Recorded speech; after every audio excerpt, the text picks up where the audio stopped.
হে যুবক ভাইয়েরা, আল্লাহকে ভয় করুন।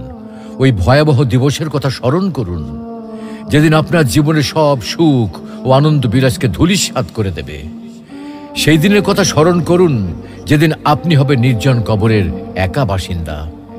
সেদিনের কথা স্মরণ করুন, যেদিন আপনার সন্তান সন্ততি, স্ত্রী, পরিবার, আত্মীয় স্বজন, পাড়া প্রতিবেশী, ধন সম্পদ, বন্ধু বান্ধব সব কিছু থেকে আপনি বিচ্ছিন্ন হয়ে যাবেন।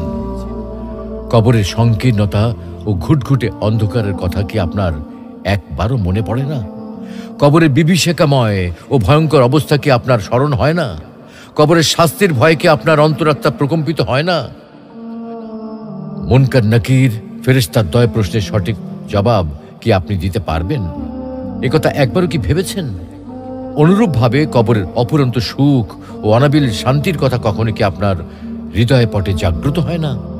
তাই বলছি, হে যুবক ভাইয়েরা, আর দেরি না করে দ্রুত ছুটে আসুন মহান আল্লাহ রাব্বুল আলামিনের বিশাল ক্ষমার দিকে, মহান আল্লাহ রাব্বুল আলামিনের রহমতের দিকে, মহান আল্লাহ রাব্বুল আলামিনের অনুগ্রহের দিকে। মহান আল্লাহ রাব্বুল আলামিন আপনাদেরকে বলছেন, তবু কি তারা আল্লাহর কাছে তওবা করবে না এবং তার কাছে মাপ চাইবে না? আল্লাহ অত্যন্ত ক্ষমাশীল